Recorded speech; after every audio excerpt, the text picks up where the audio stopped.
All right, welcome into another edition of the Garden Report. Celtics fall to the Heat 112-109 in Game 4 of the Eastern Conference Finals. Miami leads the series 3-1. This segment is powered by CarShield, America's #1 auto protection company. Josue, Pavon, Bobby Manning, Jimmy Toscano.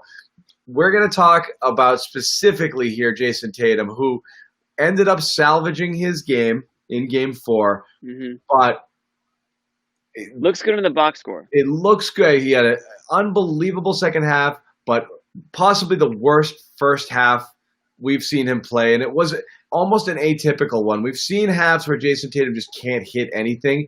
It seemed he couldn't do anything. He couldn't get out of his own way. It was like he was mesmerized or sleepwalking. The ESPN crew was wondering if he was hurt. Brad Stevens was asked about it. It was perplexing. So, look, he salvaged his game, but him being this off had a massive impact on tonight's game, and his maddening inconsistencies throughout the playoffs have caused, just severe fluctuations in this team trying to figure out its identity. So, Bobby, I know, you went in on him a little bit. We talked about the blame pie. The game as the whole. Big but old piece. talk a little bit about Tatum here. Yeah, it comes down to many of the gripes I've had with him throughout the postseason is his shot selection late in games and his ball control late in games. And I give him a little bit of a break on the ball control factor because this is his first year, not only a year, but like half of a year. He didn't start taking the point guard duties until, the February range where he was blowing up the earth from three-point land and running the pick and rolls. And he got so good so fast. We've seen some double-digit assist games from him in the postseason. But you got to look at the other side of it.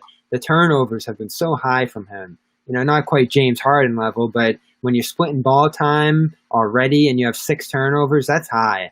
And to get pulled out of that first half as well, that's something we haven't seen, but it pulls him below 40 minutes in this game. I thought that hurt you in that first half. So I assign extra blame to Tatum because, while it's great he ascended to all NBA level in his first year, all of a sudden you take those responsibilities when the team falls short. And I think, some of his limitations as a ball handler were a big reason that the team relied on him too much in these spots, and they ultimately look like they're going to fall short.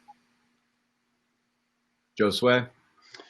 Yeah, I mean, look, it's concerning, but it wasn't one of those performances where he's like, going 13 attempts and they're good looks and he just can't get it. It's like, to your point, John, he couldn't do anything. He couldn't move. It almost seemed like he was being too passive. And when he wanted to take matters into his own hands, the Miami Heat were playing him well defensively. Now, I'm not necessarily concerned because I just think 0 for 6, trying to get other guys involved. Celtics had an 8-3 run. I mean, the Celtics offensively, they can go on without Tatum. Again, I think it comes down to the second half execution, late down, down the stretch. Yeah, he's been questionable at times, throughout this entire series, even from Game 1, and we remember what happened there. But this is just growing pains for Jayson Tatum, I believe, and I think that a lot of this has to do with the rest of the team having to figure out how they can be effective when he's not, and they are able to figure that out at parts throughout that first half. It's just that the Miami Heat were so dominant that it's what Jayson Tatum's stat line at halftime was illuminating because of the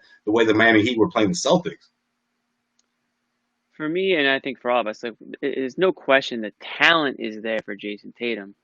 For me, it's the consistency. I mean, we talked about it, in other series where it's like sometimes he's looks more engaged than he does at other times. But when you want to be considered an NBA superstar, you have to bring it every night. There's no games where you can go 0 for the first half, right?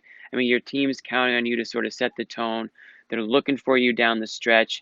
You need to go from cook to chef at some point in your career and during the course of the game where they won't have some of the late game issues that they've had if Tatum takes on more of that role of a closer down the stretch, or when they don't have that, they tend to look around and they tend to play hero ball and 4 shots. So I think for Tatum, I need to see more consistency out of him before I group him with these superstars. I mean, you look around the playoffs and there's other young guys that are stepping up. A guy like Jamal Murray comes to mind. Now, I know he's not putting in, 40, 50-point games every game, but he has been a player that's really stepped up and taken that next level in these playoffs. And I don't know if Tatum has really gotten to that level in this. Yeah.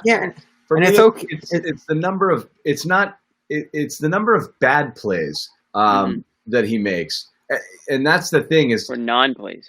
but like right, so that's the combo platter, right? And that we've seen throughout the playoffs. That's a little bit maddening. Is a disappearing act like here in the first half, or occasionally ice cold. That's going to happen to shooters. But like a night like this where he just doesn't actually show up, or he's totally passive. There's been quite a few games where he didn't in that first rotation, especially when Brad was playing that rotation where he was taking him out at about the 6-minute mark.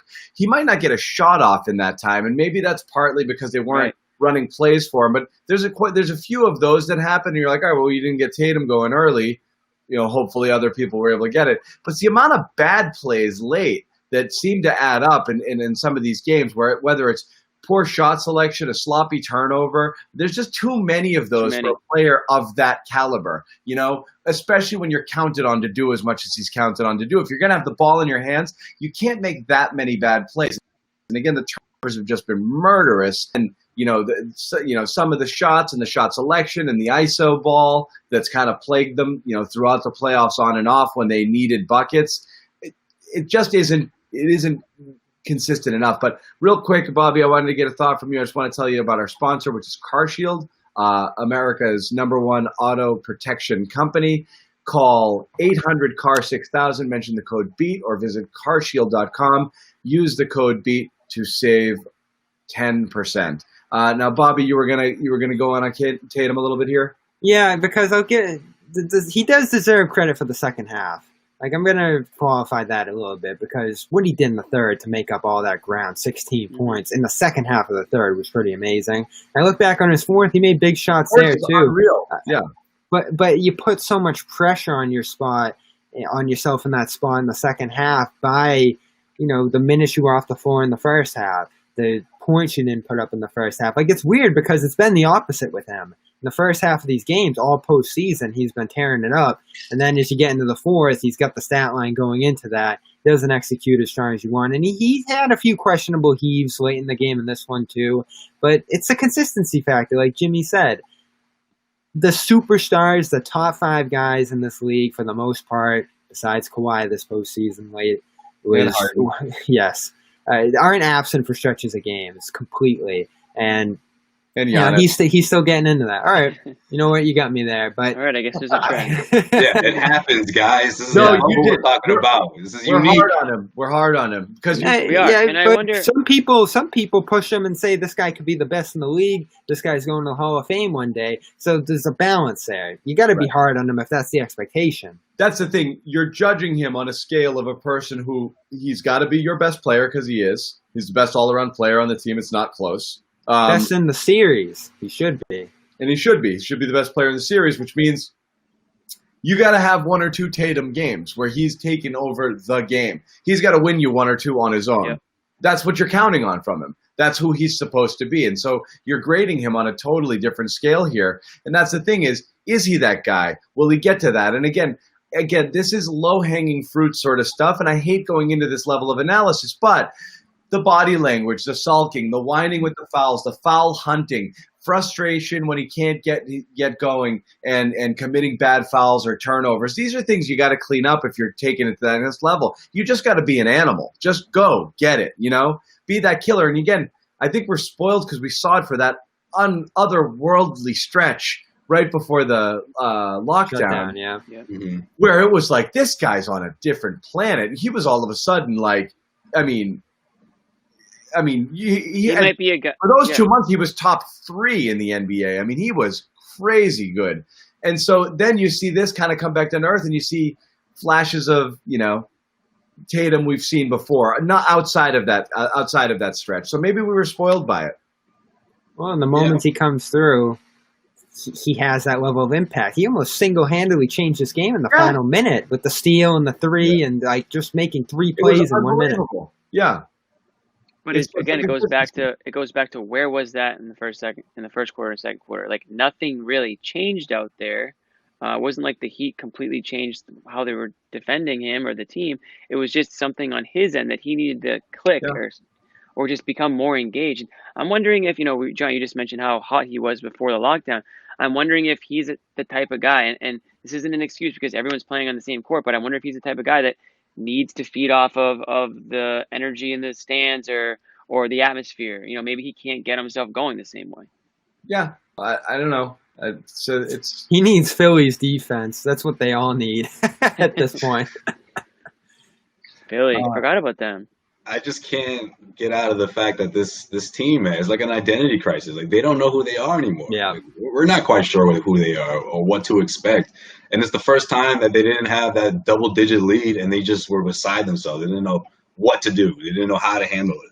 Well, the truth of the matter is, prior to the lockdown, when Tatum was going off, they had an identity crisis there too, because they kind of went from being everybody shares the ball and you get your shots, and I got 4 guys who can get 20, to Tatum's clearly the number 1 and everyone get the hell out of his way. So it morphed into a Jayson Tatum team, for better or for worse, during that stretch. And now you come into the playoffs and you're kind of expecting it to be a little bit of that. So again, it's right. Live by the sword, die by the sword. When Tatum's hitting threes at a 48% clip, sure, go bananas. But he's had some struggles up and down. He's still played well. He's been debatable, but I still think their best player throughout the playoffs.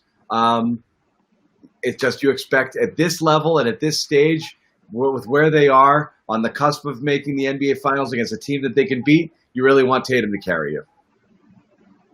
Yeah, and he needs to pace the team. He can't just unload in the third or fourth quarter, because that's throwing everything off. How you got to that point in that third quarter may have been, a Marcus Smart or Jaylen Brown doing their thing, and now all of a sudden are they taking a backseat to you know what I mean? Like, there's got to be some shifts throughout the even game. flow. Yeah, exactly. Yeah, and then you see a little bit in Game 3. Can we get Hayward back in that position? Didn't do that enough here. And then Smart ends up picking up a lot of that slack. So, Jimmy, you were tough on Smart in our last video. He picks up the slack in that regard, and then all of a sudden he takes it to the next level where he gets carried away with that role. And all of a sudden the spot we think Tatum should be in belongs to Marcus Smart for an entire quarter of a game. Mm-hmm. For better or for worse, you're going to get great things with that and some bad things with that. And then you yell at each other in the locker room when that happens, Because you're a family and family's fight. Yeah. It's almost like him and Jimmy Butler sort of going through the same kind of motions this series, right? Like, they find stretches where they can go off, when it matters most, and then when the team really needs them, they come up flat here and again. But the difference is, yeah, you're about to say it too. Like, the Miami Heat, Jimmy Butler's supporting cast has been a whole nother different level of focus compared to what Tatum's has going on. Butler's been able to get those players involved and get them going and doing what they do well, whereas and Tatum, he's better at that than Tatum, probably, right? Tatum's not good at that. He doesn't. When Tatum's off, he's not necessarily making other players better around him. Well, again, fair or not fair, a lot of the burden falls on Tatum. Otherworldly second half in Game 4, just a brutal first half, and the Celtics go down. I'm not going to say it's Tatum's fault. We're just going to say, nope. They might be looking to you to save them, Jason. That's all. Right. Oh yeah, Jason. Game 5. That's all you, man. And see it right. It's all you. We give him the praise too. No pressure. We give him the praise too. No pressure, but it might be up to you.